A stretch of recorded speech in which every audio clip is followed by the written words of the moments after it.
Felix here. Wall Street is planning to buy stocks like mad, but they're not telling you what they're buying or when they're buying or why they're buying. Why they're not telling you? Because you are not a large institutional client.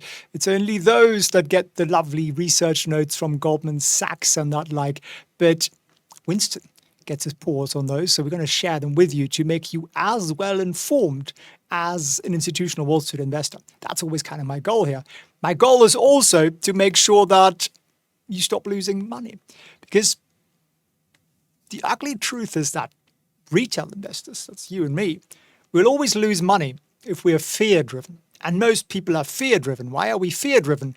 Because we don't have confidence in our knowledge to manage our money, and therefore we sell when bad things happen, and we don't buy when bad things happen.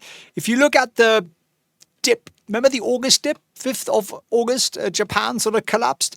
If you'd bought the dip, NVDA was up 37% since then. The Nikkei, the Japanese stock index, is up 22% since then. Bitcoin up 20%, Tesla up 19%, Meta up 17%, Amazon up 17%.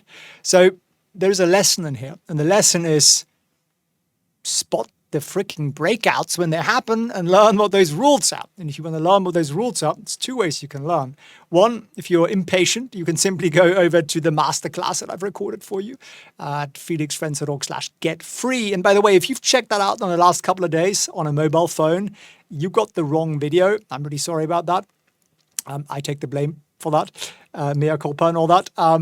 We fixed it though. So if you want to check that out. And I'm also running a live training on this. And this is like no live trading I've ever done before. This is about stock trading. It's about spotting those breakouts, to spot those big rallies before they happen. You can join me on Tuesday evening. A link is also down below in the description. So let's look at what Wall Street's saying with regards to buying, right? Well, actually, one more thought on the whole dip buying thing. You know when your favorite stock goes down and you feel miserable? If you thought about it this way, if you, say, invested $500 every single Monday and did that all year round, or, you know, whatever the amount is that you invest over the month, you split it into weeks, and then the stock market dropped on a Monday, would you be happy or would you be sad? Well, would you be happy if you walked into, say, Walmart and everything was half price? Probably, right? You'd buy like mad. It's the same thing with the stock market. And if you can get that into your mindset, you're ahead of 99% of people already. But if you're on top of that, you add when to buy and you get confidence when to buy because you understand what the rules are. There are 4 rules that Wall Street applies to pick those. Then, well, as I say, come and join me on Tuesday. Now, I'm going to hit you with some charts here. I'm going to hit you with some data. I'll put the charts on the screen for you so you can see them. And I'm holding this mic because I've already packed my my mic stand. I'm going on a little trip there. More on that in a moment. So the growth stocks are once again outperforming value stocks. Why does that matter?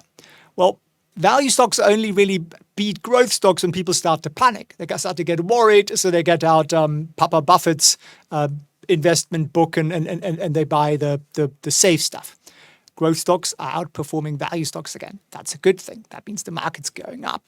And high quality stocks, and I always say buy high quality stocks, and they are bouncing off the trend line. High quality stocks are flying compared to low quality stocks, and we always would expect that.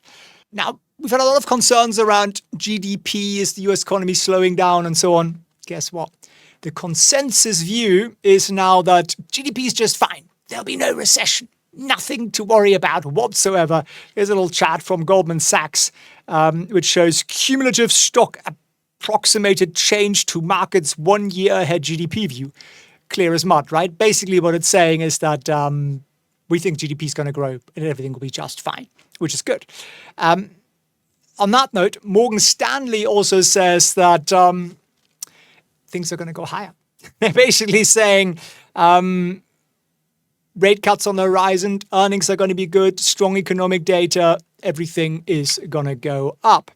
And sentiment, which is sort of like how exuberant are we, right? We can be like, oh my God, the market's going to collapse, to buy everything, buy everything. And, you know, when you're, I don't know, when your cleaner starts buying Tesla stocks and, you know, that kind of thing, people who would never talk about stocks usually, that's when you know we're near the top.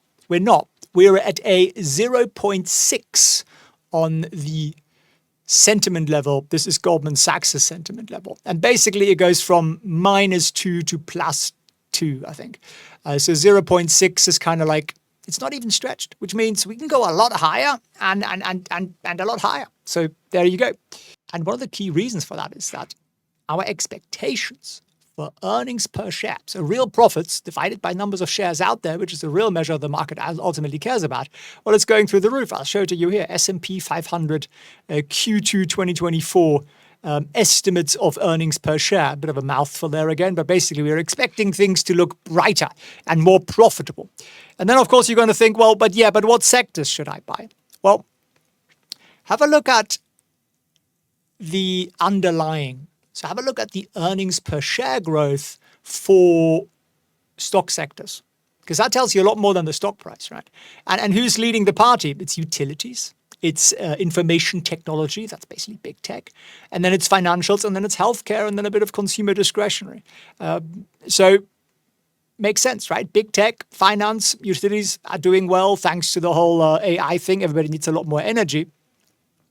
But the ultimate driver of the whole thing is essentially how much cash large companies are generating and what are they doing with it.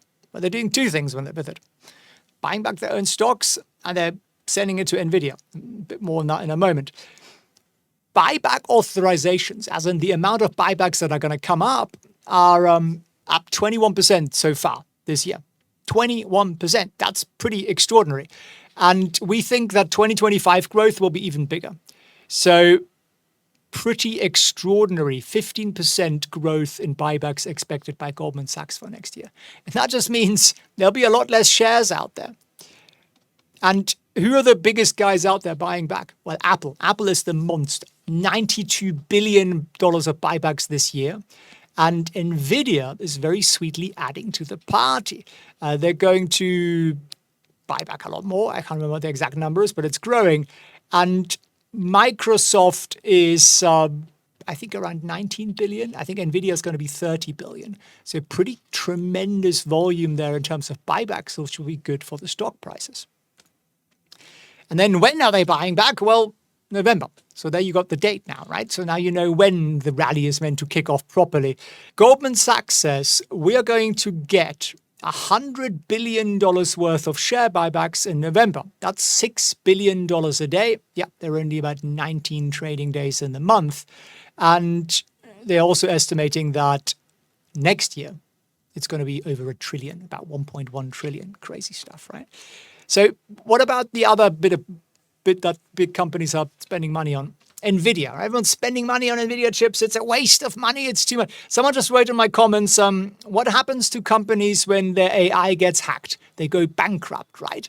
And people are very afraid of change. I replied, well, if the companies don't adopt AI, they'll also go bankrupt. This time, it's a certainty. The hacking thing is a little bit less likely.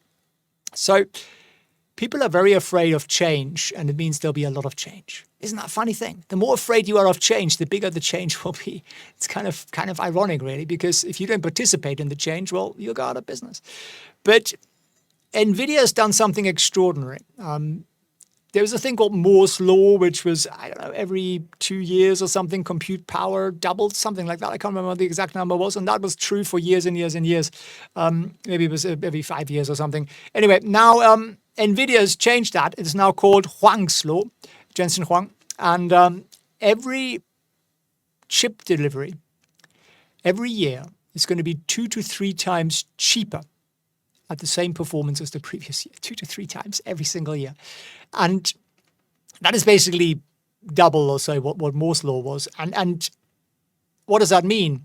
It means everyone's going to keep buying NVIDIA chips. Because, you see, you don't buy a new car every year because the car that comes out the next year is kind of almost the same as the one the year before, right? Slightly different color or something, but it's about the same thing. But imagine if the car was 2 to 3 times cheaper to run every year. You'd be upgrading all the freaking time if you're driving a lot, wouldn't you? Imagine if you were like a commercial business that used that car like all day long. Well, that's the same for data centers. So if they don't upgrade every year to the latest chip, their cost of compute power would be 2 to 3 times higher than their nearest competitor, which means their nearest competitor is going to undercut them, right? Because basically we all rent computing power now. Nobody builds servers anymore, pretty much. And therefore, you'd be out of business within like 2 to 3 years because you'd be utterly uncompetitive. So all these major companies like the Amazons, the Microsofts, the Googles, Teslas are going to have to keep buying NVIDIA chips at this insane rate every single year, unless they manage to build their own, which will be better, which will eventually come, but it'll take a long time. And I think they'll start doing it for niche stuff, and then they'll use like 5 or 10% of their own chips and see if it works. And then, they start doing that because NVIDIA doesn't just have chips, they have an ecosystem. All your stuff, all your developers basically work in the NVIDIA ecosystem. You'd really piss them off if you changed it. But Microsoft is to spend $80 billion over the next year on NVIDIA. And that's pretty glorious news for the whole AI thing. And if you think that AI is going to generate a return, and I do, I think it's going to generate insane returns, then on investment, then that's money very, very well spent. So it's going to be very interesting over the next year or two. Now, the other thing that I just saw was that throughout this year, CEOs were feeling a little bit more miserable.